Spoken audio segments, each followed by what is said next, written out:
Thursday, everyone. It's great to see all of you. Thanks so much for joining us tonight. And thank you, Ryan, for playing that beautiful music from Voices of Our City Choir to kick us off. They were on our Giving Tuesday session last Tuesday. You can catch them on our podcast. That's our homeless choir from San Diego doing a fantastic rendition of John Legend's song.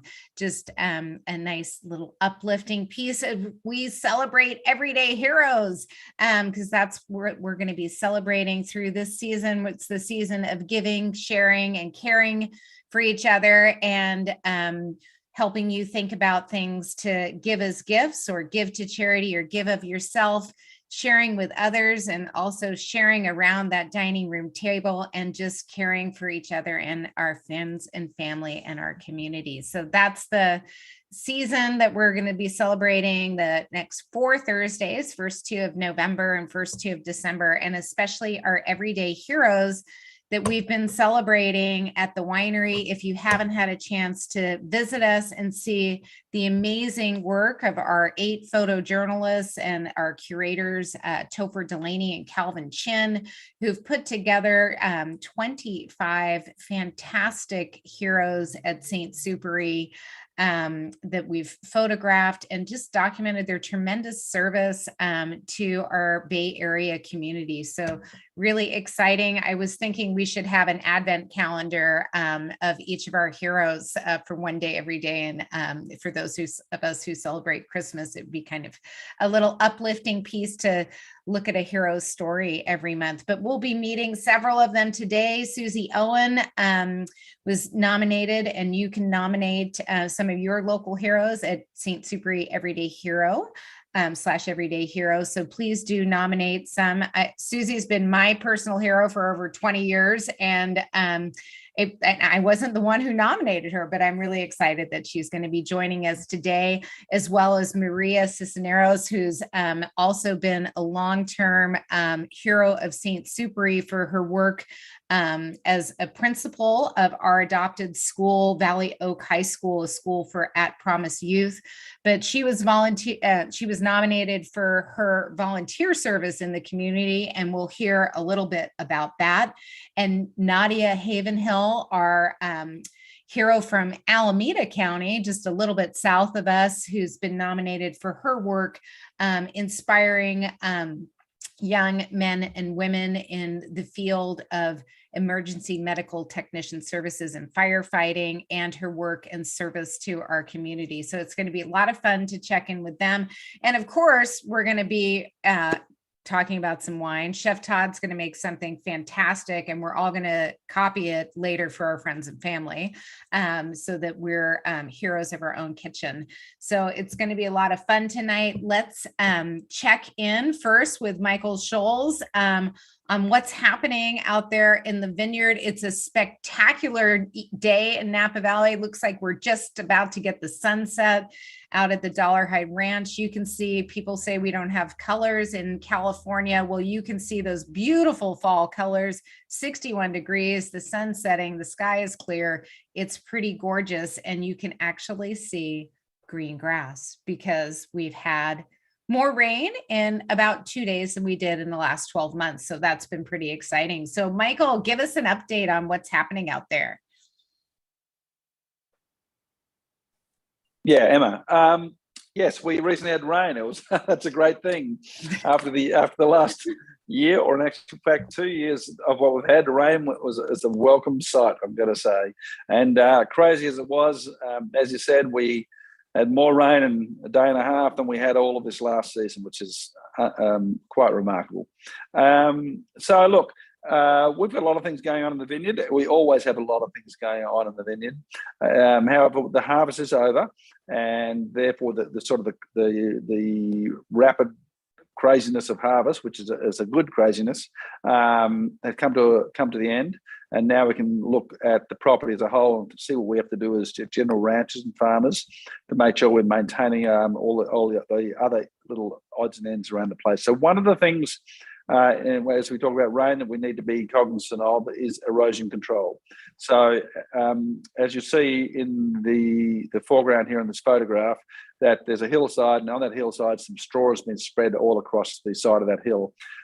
So we have to do things like this throughout the property. You see more there. It's quite a large task, but the reason we do that is as we get rains like the ones we had a week and a half back, if that occurs, as a lot of water runs down these hills, the straw actually slows that water down. So as the water runs into the straw, it slows the water down.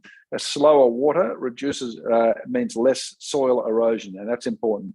So you have to spread a lot of straw down the headlands of the hills and so forth.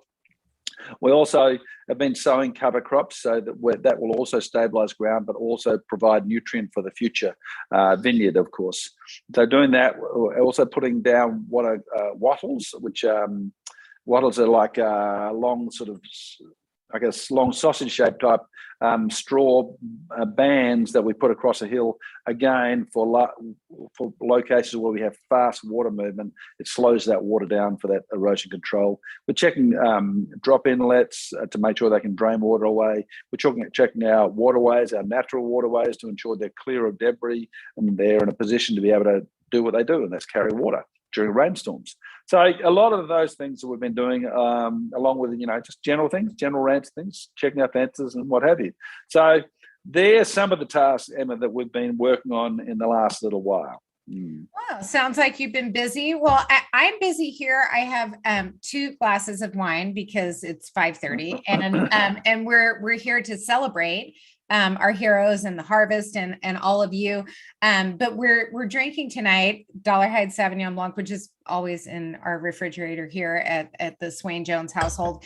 And also one of my other favorite wines is our 2017 Rutherford Vineyard Cabernet Franc. So 2 vineyard selections from one from each of our fantastic vineyards. And we've talked about these wines in the past, and we're going to pair this Cabernet Franc with this amazing lamb that Chef Todd is making.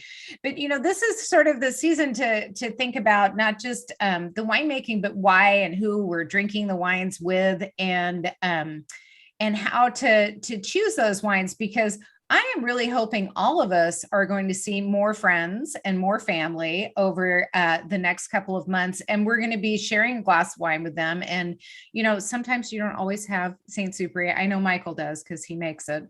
But, you're going to be looking for things to bring as gifts, things to pair with wines. And that's a little bit about what we want to talk about with you today as a winemaker, how you make that decision for dinner and what you're thinking about when you're bringing gifts or visiting as a hostess gift or some wine for friends. Yeah, and look, it's a really interesting question and quite a broad question. But when I'm going, if I'm going to visit someone else, I'm going to think about the different stages of the evening and what might be the flavour of choice for that stage of the evening. So the pre-dinner drinks, I'm probably going to look at possibly sharing something bright and light, and like a State Sauvignon Blanc in our case. But something bright and light like that would be a fun way to start.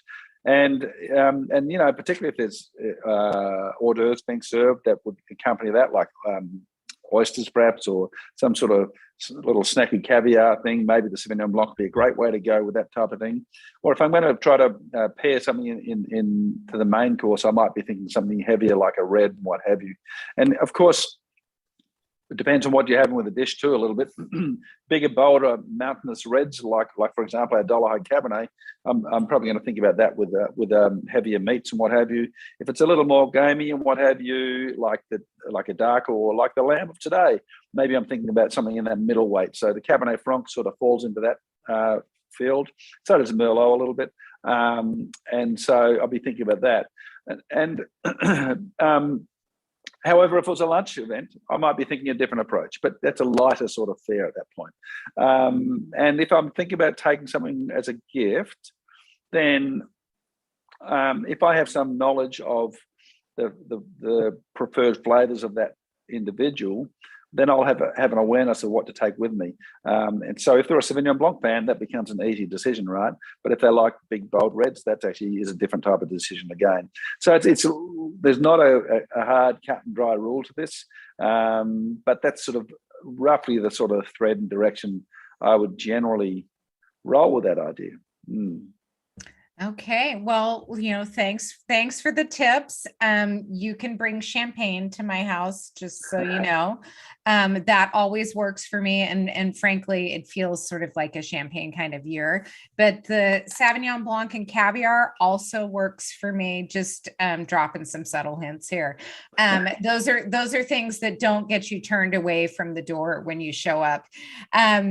So let's just hop over to Susie Owen. Susie is absolutely amazing. She and I worked together for over 20 years. She's retired, which makes me very sad, but is fantastic for her community because you think she volunteered before while she was working and traveling and doing amazing things. She is, doubling down on volunteering in her community at the San Diego Food Bank. She's been working with the Paws of Coronado, delivering food to her neighbors. She's the gal who is helping you with your suitcase on the plane and delivering food to her neighbors who can't go grocery shopping, helping with the homeless, volunteering everywhere she goes. That's our Susie, and working also for the vaccination clinics. But, it was kind of interesting to me because Susie, you're one of the few people I've known who's been really involved in Rotary for a long time. And I feel like Rotary kind of has a strong correlation to what's going on today and how that is active in our community. Do you want to talk about that a little bit before we chat about wine some more? Sure. So, I think, some people aren't necessarily familiar with Rotary and what Rotary does. And I think there's kind of a misconception that it's just a lunch club where people get together and, talk about their business. But, Rotary's been very active since the late 1970s, early 1980s, and polio eradication, and traveling around the world to make sure people are immunized against polio. And, the End Polio Now campaign is still in full swing. Obviously, the last couple of years, we've lost a little bit of our momentum due to COVID, but back at it. And, polio is one of those things that certainly within the Americas has pretty much been eradicated, but couple hot spots still, Afghanistan, Pakistan, places where you really can't safely get in to immunize. So still hot spots, but long ago, probably 10 years ago, I suppose, or maybe a little bit more, we started just a little wine tasting in a Rotarian's backyard with all of the proceeds going to End Polio Now. And I think probably about the 5th year in, we raised $80,000. And then the fantastic thing is it's a big charity for the Gates Foundation as well. So they match everything 2 for 1. So we raised $80,000, they matched it 2 for 1. So in just a little setting like that, we were able to raise $240,000 for End Polio Now. So it's a great situation. As Emma alluded to, I'm working at the local COVID vaccination clinic, which has been really great. Especially early on, people were just so excited to get their vaccines, just really sweet elderly couple. The funniest thing they said to me, it's like, oh, we're so excited. We've got our both vaccines. We can go back to Costco. Well, that's a funny thing to really celebrate, but everybody has their thing. So it's great. I like working there. It's getting busy again now with boosters, and be interesting to see how we handle children vaccines now. But, be great to see both of these horrible things, polio and COVID. Be great to see them both go away so that we could get back to living normal lives. Well, I have to say, the concept of having a wine party in our backyards is something that all of us can do to raise a little money for your local charity. I mean, that's one of the things we do at St. Supéry. If you want to raise money for your favorite cause, we can help out a little bit with that. Check out our and do a virtual tasting or something with you, or you can host an event at the winery and we'll give portion of the proceeds there to raising money. So it's, or you can just have all your friends bring glasses and wine and raise money. It can be as easy as that. So it's a nice way to kind of keep things going. Now, Susie, you're a certified specialist of wine. You and your husband were both in the wine business for a very long time. And you don't just know about St. Supéry wines, you know about all the wines of the world. And you've had the opportunity to be in thousands, millions of wine shops and restaurants. And I think one of the things that we all get a little stuck with is we're buying a gift and maybe it's last minute, or we're out of town and we're in an unfamiliar location. We go in a fine wine shop and we're trying to pick out a nice gift. And we say, oh, where's my St. Supéry Virtue? Where's this? There's nothing familiar on the shelf. What are the things, and how do we utilize the fine wine shops and their very knowledgeable staff, and or the very knowledgeable staff of the sommelier at the restaurant? What are some of the best things to ask in those scenarios? Well, I think the great thing is, if you're at home, at a home location and you have a local wine shop, that's the beauty of really having a retailer that you know and trust and can kind of tell you the new cool and groovy varietals and growing regions that you may not know. And I find that even more so now that I'm retired and I don't really just look at one region. So I think really trusting that retailer. And it's interesting because recently we were in Italy and I needed to buy a hostess gift for exchange students, parents. We were going to dinner. And although we really couldn't speak the same language, I trusted that retailer to kind of point me in the right direction. Just a few key terms about what you like in a wine, acid, big, rich, whatever you like. And, then just a parameter in terms of price. And I really think they can steer you in the right direction. And as far as a hostess gift, I think the fun part about that is then finding a really fun recipe that you can pair with it. It feels like that much more special if you've taken the time to really get them maybe a new varietal they're not familiar with. And then, what can they pair with that? Find a recipe that they can pair with that particular wine and then, present it as a gift. That's a great idea. And many wineries like us have pairing recipes or suggestions, at least on the website. And if there's suggestions with that wine, then you can always go to your own repertoire and bring a little handwritten recipe card, or a QR code to with the hostess gift, because I do feel like it's really important when you're looking at and talking to the sommelier or the retailer to trust in them, and don't be shy about how much you want to spend, because I think everyone's sort of afraid when they're asking, like, oh, they're going to tell me to buy the $100 bottle of wine. And in fact, most of the people I encounter are so excited to share with you the bargain. Right. And I don't say bargain like the $4 wine. I mean, the wine that's $30 that drinks like the $50 wine. They want to share that knowledge with you. And for me, that's always, well, what do you think's the most interesting, best value? It doesn't need to be, and I want to spend in this range. And, a good consultant will help you with that, I think.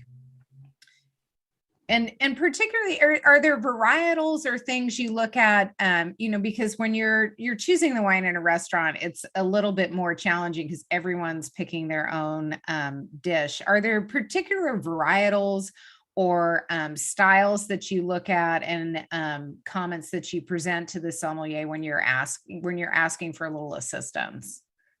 Well, once again, kind of what Michael said, it certainly depends on you know, who you're with, what you're having, you know, but I think, you know, I think there's some good lighter reds that certainly can work all the way through a meal, or some whites that a little fuller bodied whites that can work all through a meal. And we've talked about this before. I mean, there are people that just really can't drink red wine, or for one reason or another. So I think just finding that white wine that can kind of go all through a meal. And I mean, that's where a somm, and I think to Emma's point, you know, I think we all got intimidated early on by just the term, you know, somm or wine consultant, but, you know, a good one can really help you pick, even if you feel like you know something. I mean, there's so many obscure regions and varietals now, way more than there used to be. And I mean, you know, it's just really fun to taste those wines and things you wouldn't normally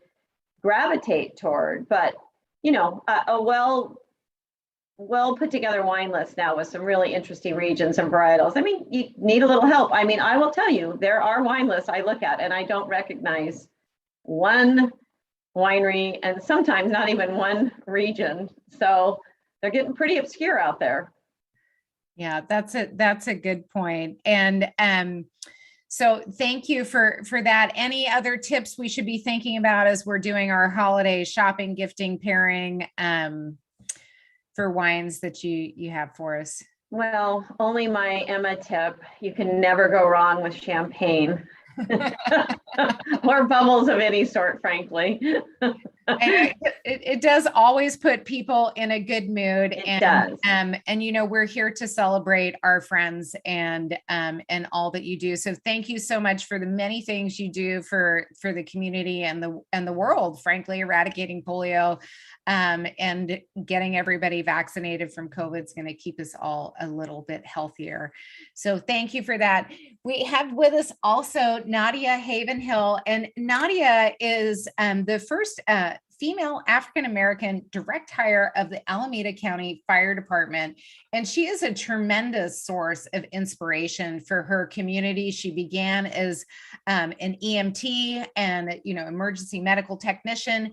And she then became a firefighter, but she's got, you know, service in her blood from her family, and is just a wonderful, courageous professional who is inspiring young men and women in the Bay Area to be their best and recognize their dream and this amazing civic duty that she's performing. Nadia, thank you so much for joining us. Thank you so much, Emma. Thank you all for having me. Good evening, everyone. My name is Nadia Havenhill, as Emma eloquently put it. My intro, thank you. I work for Alameda County Fire Department. I've been with them since 2017, and I give back to my community. I was saying previously on another call, I've been giving back since I was a young child, so it's instilled in me. My dad is a fire captain and my mom's a nurse practitioner, so growing up we always gave back to our community, especially with my father with the toy drives, and so that's, like I said, it's in my blood.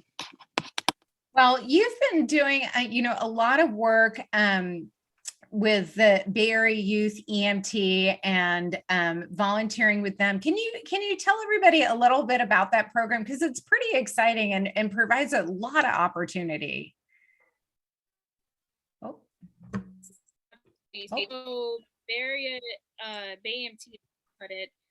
It's a Bay Area youth program, but however extends, it's the age groups from 18 to 24, but it has extended. The main focus was in 2002 was to teach high school students, but we now teach college students, the Firefighter One Academy, which I'm an alumni of. I went through their Fire One Academy at Merritt College. So basically, it gives you a good foundation for either inner city youth or Bay Area youth that are not able to afford the classes or have the mentorship as far as pursuing a career, whether it be in the medical profession, because we have had successful physician assistants come back and teach, or whatever facet, nurses, police, or fire. So it's not specifically focused on fire, it's just in the EMT realm, emergency medical technician realm. It's a nonprofit organization, like I said, and a lot of us are in medical profession from different facets that I just stated. And it was started by retired fire captain Wellington Jackson in 2002. So Nadia, tell me a little bit about how you became a firefighter and an EMT and got so involved in your community. So I have a unique background. My stepfather was in the military, and like I said, my birth father, he is a firefighter, and I grew up in Alameda, around Emeryville Fire Station at Station 34. So I've been around that. I just never saw women growing up. Like, I'm telling my age. I've never seen women growing up in the fire service. It was always main focus on males. So as I got older, went to college, I started seeing more women in the fire service. And so it was a changed profession. And I said, this is what I've naturally always wanted to do, but apparently it was frowned upon outside of my family. And I decided to pursue it after completing my master's degree. I was like, I need something else more fulfilling. It was either nursing or fire, so I went fire. And also another thing that inspired me more so that I experienced Hurricane Katrina when I went to college.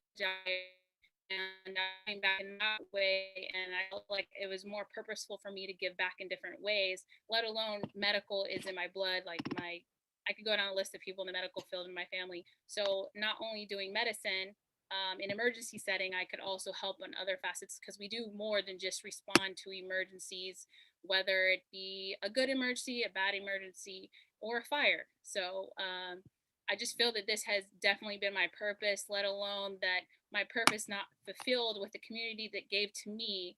I want to give back to the community. And that's how I was inspired, how I am inspired to give back to the community. And I also say, I want to other young children to see, coming from a mixed background, to have a role model that reflects them in our Bay Area, because we're a melting pot, I should say. So I think I continue to do the service and motivating other young students to let them know that they could be anything they want to be, and to have a reflection. Like those two young girls, they want to go to our program, as you see on the picture displayed. They came to our girls camp program, which is another thing that I volunteer for, that's taught by all the women in the fire service from around the Bay Area. And they now want to become firefighters because they saw someone like myself and also my colleagues. That's so, it's so important as a young person to see the opportunities that are available to you in so many different ways. I know Maria will talk about that a little bit, but just having an inspiration and being shown that it can be done is a lot, and seeing the reality of someone who can do that job and being able to interact with them when it's not in your family is so important. Can you tell me, the most sort of meaningful interaction or success story you've had as a volunteer? Well, to answer your question, as far as the volunteer aspect, I'll check really quick. What inspired me to be a firefighter, not only my father, but seeing another person as myself, a woman, being capable of being able to lift hoses and pull and cut holes with chainsaws and things of that nature. An inspiring moment is now that I'm in a position to inspire others. So while I have been volunteering and continue to volunteer, I had a young lady who I'm now mentoring is now pursuing fire because she saw me, and I inspired her to become a firefighter just by speaking with her and letting her know my journey in life. So now I mentor her now. So she's currently taking an EMT class at Chabot. So hopefully she'll get hired with one of our many wonderful departments, either in the Bay Area or outside of the Bay Area. I told her, don't just hone in on the Bay. I tested outside of the Bay Area as well. So that's very inspiring, and I hope I continue to inspire others no matter where they are at in life. That's just my main, which I feel is more purposeful for me, and volunteering to the community and giving back. Well, Nadia, thank you so much for your service and for inspiring the next generation of firefighters and EMTs and people who are in service to our community. We really appreciate that. And let's just jump over to Maria. Maria, you know, we love everything that you have been doing for our Bay Area community. My goodness, you're involved in so many things. And we've worked with you. You've been principal for 15 years at Valley Oak High School, which is our high school for at Promise youth. But you just don't stop there. You have so many other programs that you're doing, working with 10,000 Degrees, working with Mentis. You're truly an inspiration. You were nominated for your work with 10,000 Degrees. Can you tell us a little bit about their mission, because it really is quite inspiring? Oh, thank you so much, Emma, for having me and for the opportunity to share with you and everyone here the work that I do, but also especially 10,000 Degrees and the work that I have been, I have the privilege of learning more about and getting to know them. They're primary, you know, they're they are the leading college success nonprofit in California. And the goal is to help students achieve all around educational equity and support students from low-income backgrounds and support them throughout college so that they can have access and understand and navigate the college system. And so I got involved with them a few years ago because they continue to work. Their mission is close to my heart, is making sure that we have opportunities for students that may not know how to navigate the system so they can finish and complete. As you know, so oftentimes we start the programs, colleges, and then we don't finish because we just don't know how to navigate. And so the mentors stay with the youth. They start at the 12th grade year, their senior year, and they move with them and they provide mentorship throughout the community college if that's where they go, and then on to the four-year school. Over the last years, they serve all 7 Bay Area counties here and support over 12,000 students and families. And so you have some of the pictures there with the work the 10,000 Degree does throughout the community. 100% of the youth are low income. They come from low income backgrounds, and 85% are first generation students to go to college. And then 89% are Black, Indigenous, Latinx, and people of color. So again, it's about providing opportunities, making sure there's equity and access for youth that are just starting, to build those traditions and those paths within their families. Yeah, it's so hard to be that first generation going to college and navigating it. It is really a huge challenge, and we're so grateful for you helping the students. You know, Summer Search is another fantastic organization that we have here in the Bay Area and in some states nationally that is helping with that mentoring process is just so important, and getting into college and realizing that dream is amazing. Tell us a little bit about why that work there is so important to you. Well, again, to me, it's important just, growing up in the US from the age of 10, because I came to the US not speaking English, not understanding anything that was being said around me. But as I progressed in my educational journey, I kept hearing college. I had no idea what that meant. But I'm an observer, so I kept watching the girl that was always number one in the class. And I always felt like, wait, why can't I do that? And I saw her getting all kinds of services. And so I started asking questions for myself. And so I was fortunate to have agencies and programs like 10,000 Degrees to notice my potential. And they helped me navigate the system. And so for me, this is giving back because I received so much and had the opportunities that I have had because of those organizations. Migrant education was a huge part of my life growing up as a youth. And then on to Sonoma State, the Equal Opportunity Program, EOPS. They really, truly helped. Summer Bridge at the time.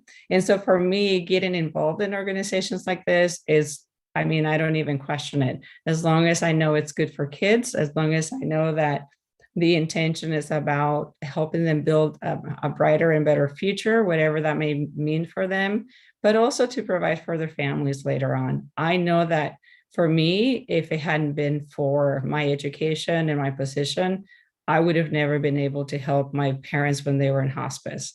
And because of where I'm at and at the time where I was at the time, I was present. I was with my family when I needed the most. And that's what I always tell kids. It's not about the money. It's not about it's about me. It's about the family. What are we going to do and how can we help our family? So for me, 10,000 Degrees represents that as for me giving back. And I know you mentioned other organizations that I've been involved in. Again, that's just part of my passion, the prevention work with Mentis that they do with our youth, but also the interventions that happen. In my school, I work with that Promise Youth that oftentimes need those additional supports. And so if I have the power as a site administrator to bring those services on my campus, I am, because as you know, our youth, they go to school from a certain time to a certain time and they go home or they go to work and they may not reach out to those services. And so working with Mentis and other organizations like in 10,000 Degrees that come into our campuses, that's critical. Yeah, that's just fantastic. Thank you so much for that. How can other people get involved with 10,000 Degrees or other services in their area and a way to support these students? Because that's a huge number of students that you're supporting throughout the Bay Area. Enormous. Yes, it is. Well, the best place to go is 10,000degrees.org, the website. Lots of information. I know some of the staff are here listening to us today, and so I know they put some information on the chat. And so please, look at their websites. Mentis.org is another one. The Napa Valley Community Foundation, which I just joined their board again, gives out a lot and thousands of scholarships also to support these causes. And support organizations locally. So, the greatest thing is technology, right? You can pretty much find it, but no, please log in. Valley Oak High School, also, we're a part of the MVUSD school district. So through the Education Foundation, we also have a donation link on there if you want to donate directly to the school, but definitely every agency here could definitely use your service and your support to ensure that we continue to provide services for our students. Well, that is kind of one of always the fun things at our wine club events is that you come and we do the ring toss, and you usually raise from our club members a few $1,000s for the Valley Oak High School with I think people have been practicing at home on that with the ring toss to try and improve their take of the wine on the way out the door. But that's always a lot of fun, and we appreciate that. Just before I let you go, you may be the most meaningful or memorable interaction you've had with a student in the programs, any of the programs you're involved in. For me, working at Valley Oak High School and bringing on the services, my most favorite thing in the world is when I see students take off the hoodie. Where they're coming in hiding because they're not very confident in themselves and who they are. And we build them up. And before you know it, I'm like, I don't recognize you. Who are you? But the greatest thing for me, I'll be honest with you, aside from that, is with 10,000 Degrees, if I can provide those connections with kids, for me, and I know I said it and you'll see it in my bio, that's probably for me the greatest gift that I can give a first generation student is that connection, that networking. Yeah, that is just wonderful. Thank you so much, Maria, for all you do, and Susie and Nadia for all you do for our communities. And I know you're inspiring others with what you're doing this holiday season, and I thank you for that. I think one of the things that we're talking about is sharing, caring, and giving. For a number of our charities, you can go to our St. Supéry / Giving Tuesday page and make a donation directly to pick a lunch date and make a donation of $500 or more directly to one of the charities. And you can give coming to lunch at St. Supéry next year, but meanwhile, you're giving $500 to one of these great organizations. Or check out our Everyday Hero page. There's each of our heroes' stories and a link to the donation page directly from those individuals if you're so inspired. I know, I often ask this, Maria, if it's $100 or $500 or $1,000, what does that do for you or for the organization or for a student? Every dollar adds up. And provides opportunities. You can't imagine what we can do with a few dollars, but definitely you can't imagine what we can do with a lot more than that. So any little amount counts because it just adds up. And from scholarships to last week, I was buying shoes for a student, buying bus passes for kids that live across town and don't have transportation. So you name it, the needs are there. So I hope that folks don't donate and give back. And I know you all do, because I recognize some of the names here. So I'm so grateful to the community and to you, Emma and St. Supéry, for your continued support of the work that we're doing here in Napa. Well, there's nothing more important than giving of your time. And we thank you for that, for your service. And we thank you for forming the next generation who's going to take care of this great place after us. So thank you so much.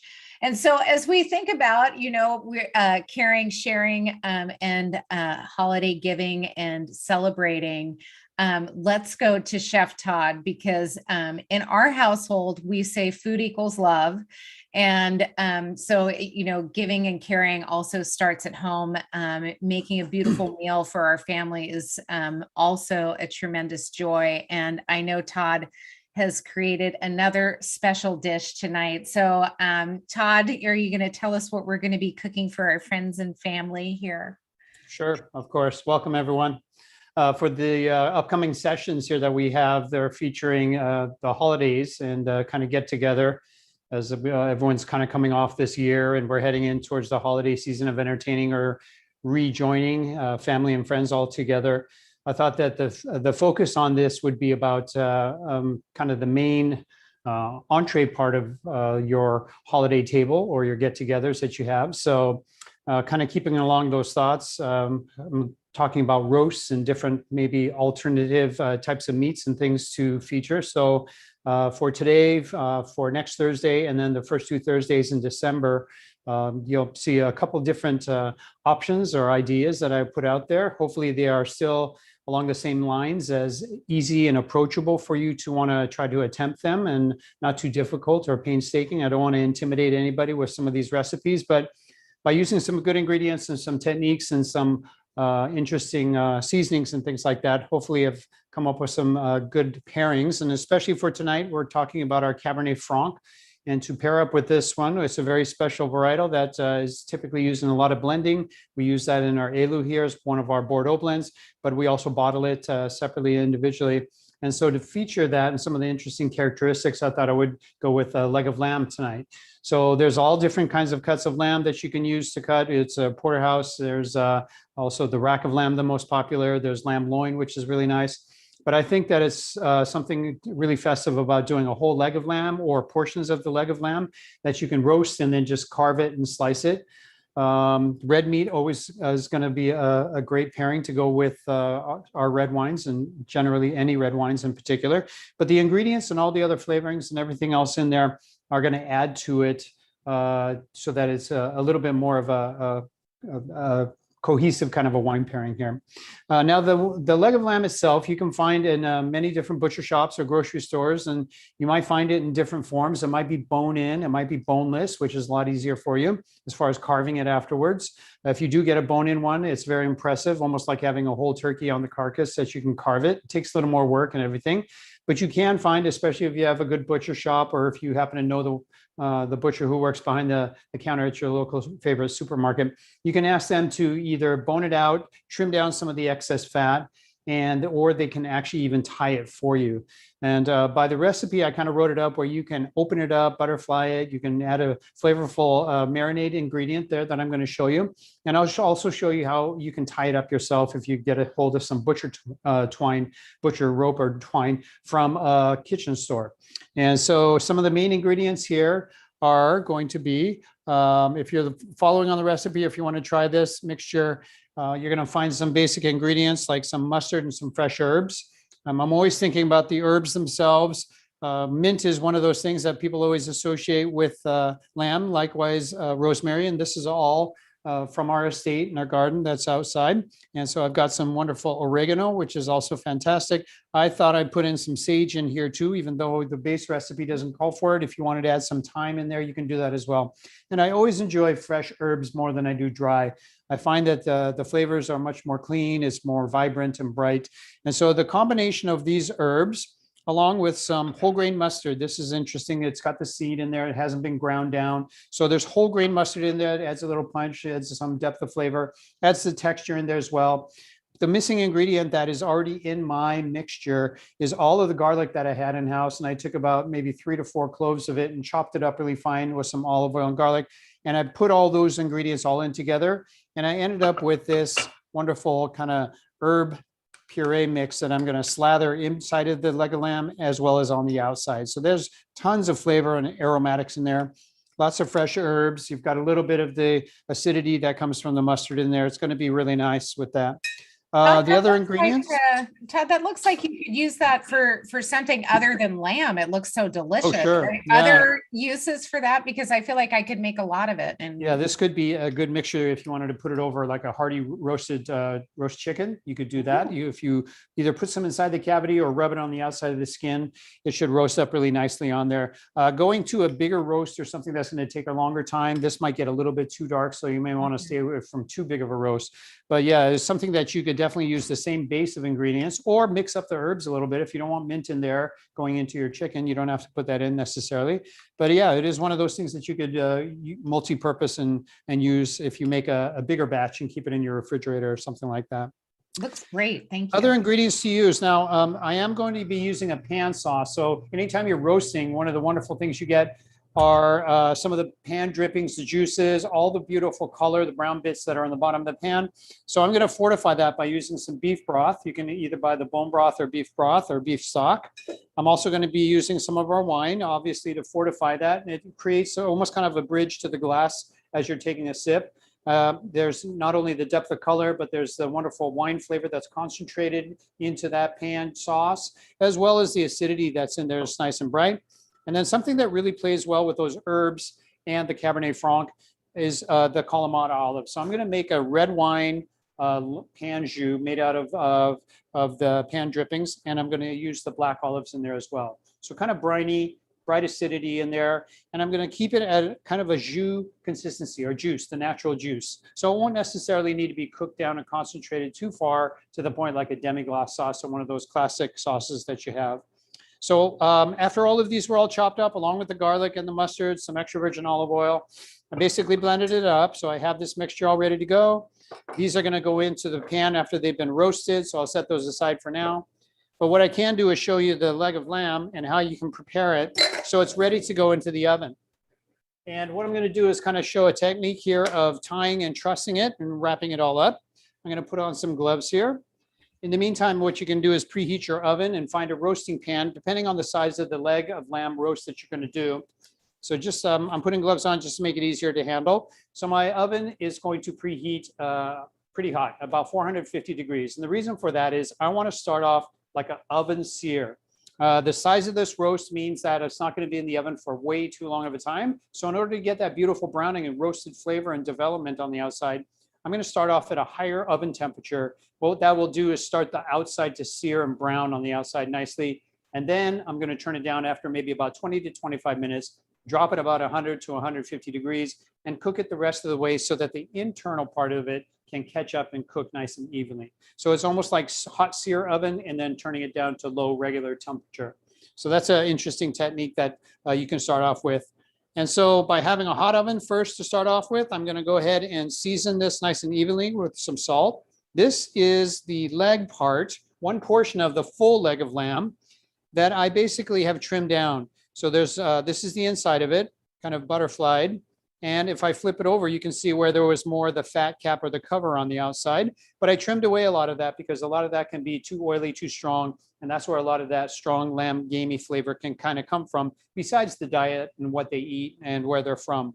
So it's basically ready to be tied and seared on the outside in the oven. So with a good amount of salt there, I'm also going to hit some black pepper, nice assertive flavors going with the Cabernet Franc, especially. You can handle a lot of that. You'll pick up a little pepper characteristic. And then what I'm going to do is take some of this mixture that I have here with the herbs and the mustard and kind of slather it on there. Remember, there's garlic in here as well, of course. Going to be fantastic with it. I put the gloves on so I can kind of get in here and really rub it into all the crevices and inside part there on the lamb. And so that's going to flavor the inside. As it roasts, the juices will all kind of combine. Some of those juices will fall into the bottom of the pan. There you go. So that's a nice even coating there for the inside. And the way that I've got it butchered, and again, you can get it from a butcher shop. If you roll it, now it's almost like the consistent shape where it's even from end to end here. So I don't have a large end and then a small end. And then all you need to do is basically kind of make it tight so it's all ready to wrap back up. And what I'm going to do before I season and wrap and base this side is I'm going to show you how we would tie this. Okay. If you want to do this step, you can. If you have that butcher's twine, you want to cut maybe about a foot long piece of string, a few of them, maybe 4 to 5, depending on how big a roast you're going to do. You could easily do a full leg if you wanted to, if you have a big group coming over. Just tie it almost like you're starting off to tie your shoes and then go around and do a little knot. What that's going to do is tug everything in, tighten it up, plump it up. It not only looks better from a presentation standpoint, it should allow it to also cook a little more evenly. All right, so just a little tug there. And you can come back and trim the ends off of these strings afterwards. Yeah, because you don't want it like a hole in the middle with a bunch of air in it, right? You want it to be totally sealed so Right. you're not cooking unevenly. Yeah, exactly. And so this way it's more solid, but it also makes a nicer looking presentation afterwards when you go to slice it. It should hold it all together, and then the muscle kind of fuses all together here. So I'll follow that all the way down. Seasoned well on the inside already, and then I'm just going to finish with the seasoning on the outside after I do this part here. All right, so we kind of tuck it all in, get it nice and snug.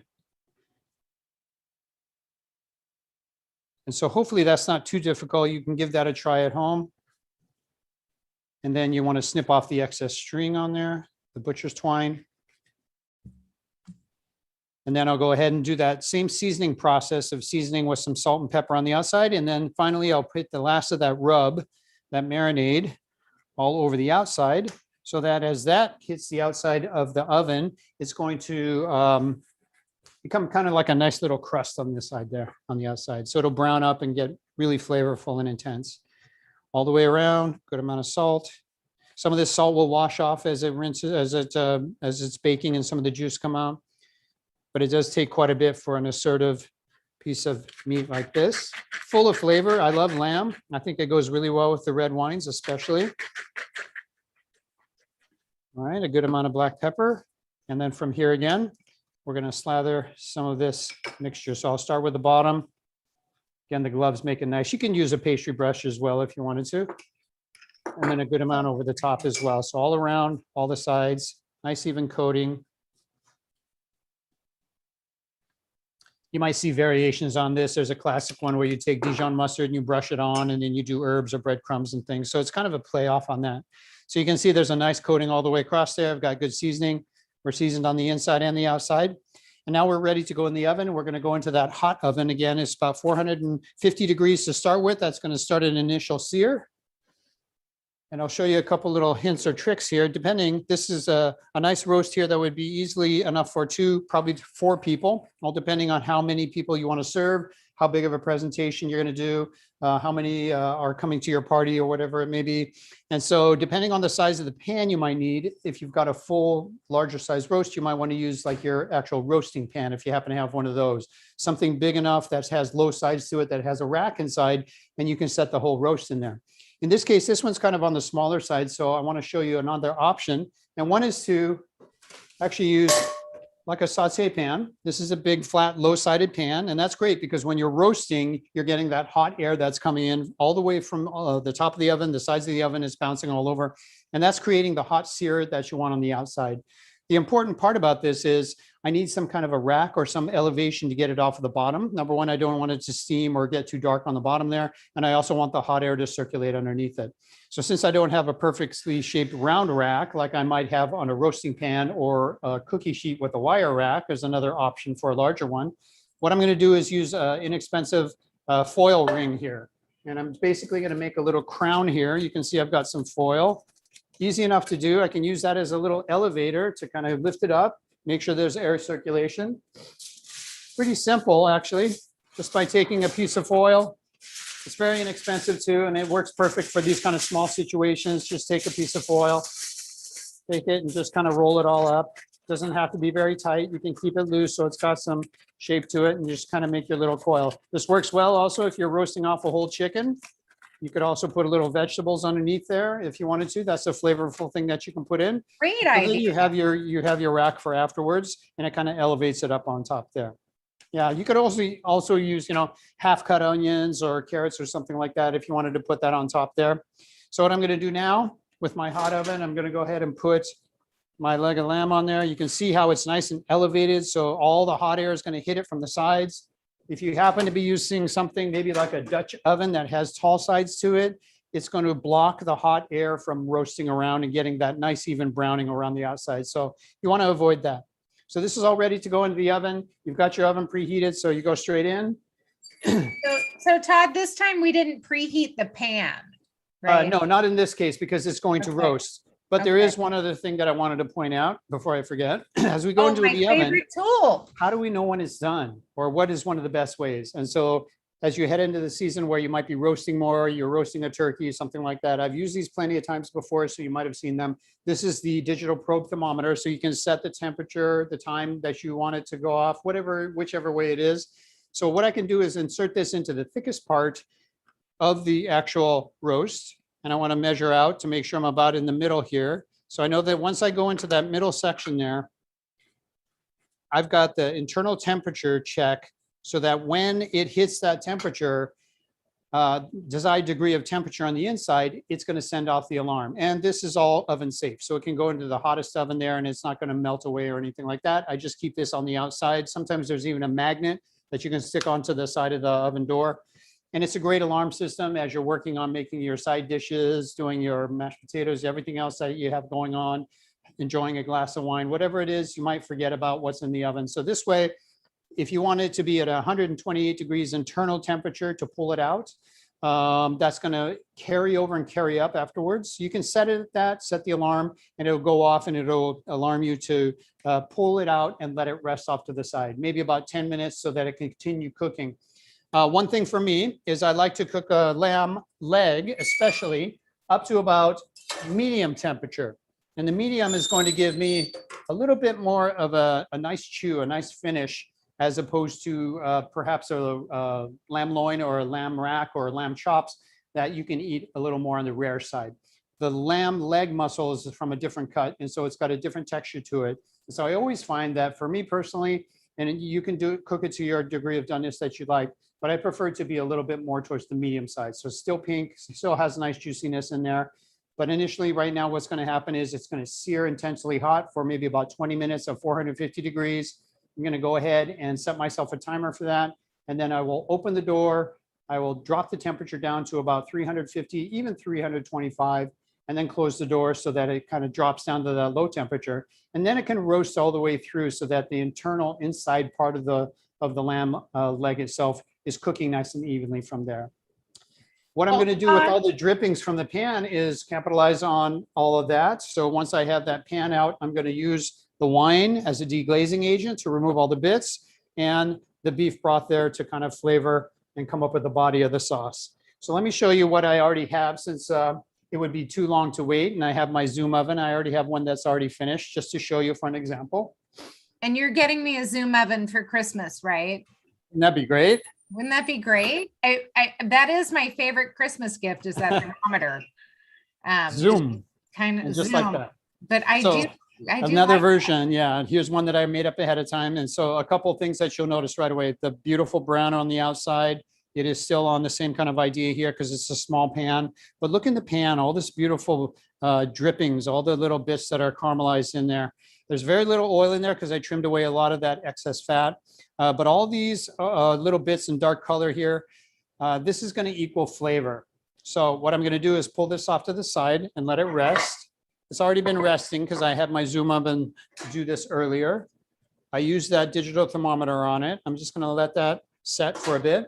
And I'll talk you through the whole process of kind of making or putting together the jus, the pan jus. Now, you don't need this crown anymore. But with all of this, you're basically going to pour in your red wine into a hot pan, put it back onto the burner, and basically bring it up to a boil. It's going to evaporate away the alcohol. As it comes up to a simmer and boil, you're kind of scraping a little bit and you're getting all the pan drippings. Now, once that concentrates and cooks down to about halfway down, you're going to you're going to concentrate the flavor of the wine. You're also going to burn off the alcohol. Then you go in with your about 2 cups worth of your beef broth. Now, when that all comes up to a simmer, all you need to do is maybe pour it into a smaller sauce pot where it's easier to work with instead of the pan. You've got all the wonderful bits in there, and you want to simmer it and reduce it maybe about 10 minutes. It might drop about a third of the way as far as volume goes, but you've got this concentration of red wine along with that beef broth in there that picks up the lamb flavor. So it will taste like lamb. It won't taste necessarily like beef. And what that's going to do is give you the base of your jus, right? You can strain it if you have a small little wire mesh strainer. You can strain out the little bits that are in there so it's nice and smooth. So I'll show you what I have.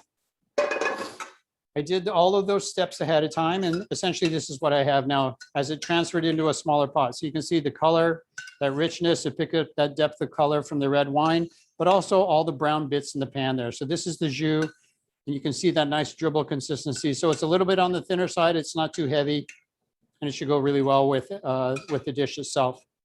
So from here, what I'm going to do, that whole process with the jus is maybe about 15 minutes at the most, I would guess. Now from here, what I'm going to do is add some of the Kalamata olives to it and just gently warm up the sauce. What I don't want to do is necessarily cook these olives in there because they can lose their flavor, or they become too strong, or they might even get a little bit bitter.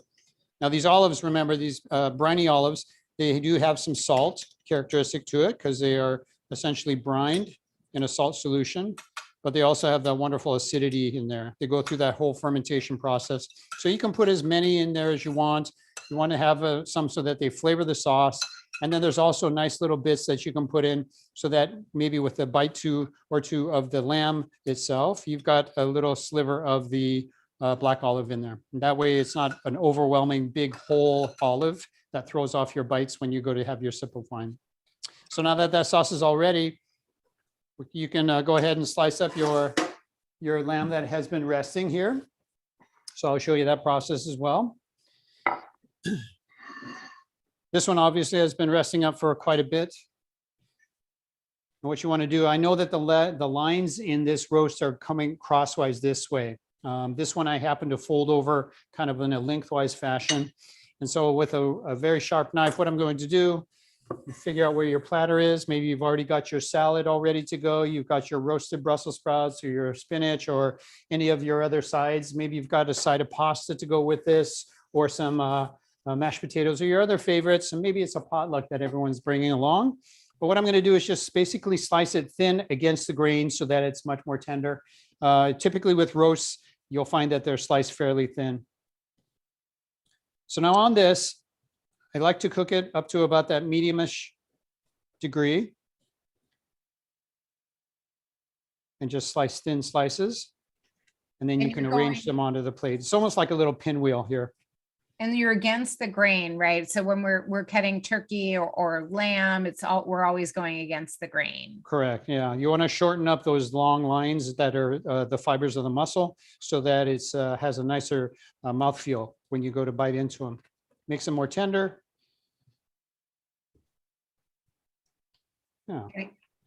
So as you put that on the plate, Gorgeous. and then you can kind of just lay it right back on. Still has a nice moisture, tenderness. Just dropping that temperature down just that little bit into a lower finishing temperature means that the inside is going to be nice and juicy. Yeah, we've got some good textures here. And the nice part about this typically is the ends may cook a little bit more done. So for those in the family that like their meat cooked a little bit further, they can have maybe the first couple slices off the ends versus the rest of the lamb that's more towards the center of it all. You'll find that it's going to be a little bit less done in through there. So if you can see, there's a nice juicy pink hue right in through here and a little bit more done towards the ends. It's just the nature of it as it tapers down. Beautiful. And then from there, we just sauce it. And so with your lamb jus that's reinforced with the red wine, some of that Cabernet Franc in there, some of the black olives and that briny characteristic, plenty of herbaceous herbs. Fresh herbs are always better, I would recommend, and I'm lucky that I have them here on the property. But all of those kind of tie in with some of the flavor profiles that you pick up in the Cabernet Franc. So you can put as much of this on as you want onto the plate. If you want to serve some on the side and you happen to have a sauce boat or a gravy boat, you can definitely pour the rest on the side and guests can help themselves to it. Put as many or as little of the black olives as you want in there. And you can serve that just like so. If you wanted to garnish with some of your wonderful herbs that you have, since it's kind of reflective of some of the flavors that you have in your food. Maybe you have some of your rosemary. You have some of the mint. Makes for a nice decorative display. As far as a big platter, this is one nice plate for maybe 4 people or so. I happen to always be on the lookout for any kind of great flowers that are in blossom or edible here. And these are the rosemary blossoms, which actually have quite a good amount of the rosemary flavor in it. So not only are they beautiful and they're here on our property, kind of a representation of our terroir right now, what's going on, but they also had a great eye appeal and a little bit of flavor if you happen to get a little bite of that in there as well. So I'm hoping that you give this a try. If you're a lamb lover like I am and you want to try that with a Cabernet Franc, I think that'd be a fantastic pairing. Hope you enjoy that.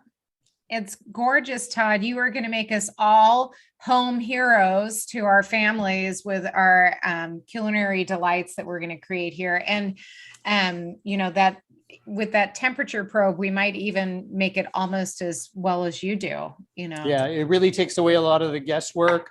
You can use InstaRead thermometer, you know, you have those as well. So that would just mean that you would have to check every once in a while a little bit more. You can do these and insert in, and then if it's not done, go ahead and put it back in the oven. But this one can't go in the oven like the other digital probe thermometer that's designed to go in and stay in there. So it's really one of those great kind of like a temperature guarantee. It's going to help out a lot if you get one of those.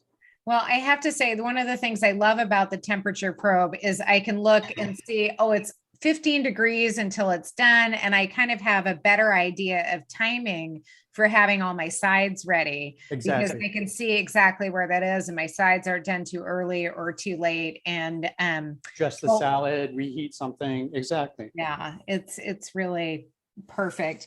Well, thank you so much for that. We're excited to make it and to see all of you next week with our next wonderful dish that Todd's coming and more of our heroes. Do join us on Giving Tuesdays. Next week, we're doing Every Mother Counts, which we're super excited about. Wonderful organization based in New York. And we're going to be celebrating our heroes all month long. And do check out the Giving Tuesday website because, you know, with a donation to one of our charities, you can join us for lunch with Chef Todd, who's making something fantastic fantastic. So that's going to be a lot of fun next year. And it sure does make your Christmas and holiday season giving a lot easier to just give those checks to the charities and then come see us and plan a trip next year. Check out the Everyday Heroes online, enjoy their stories. As I've said before, you can read one hero a day for the first 25 days of December. It can be a little uplifting moment of your day. And we look forward to seeing you again soon. Thank you so much to all of you who help in your community and give back to each other, and take care of yourselves. And until next week, be well, be kind. Cheers. Thanks for coming. Cheers. Thank you.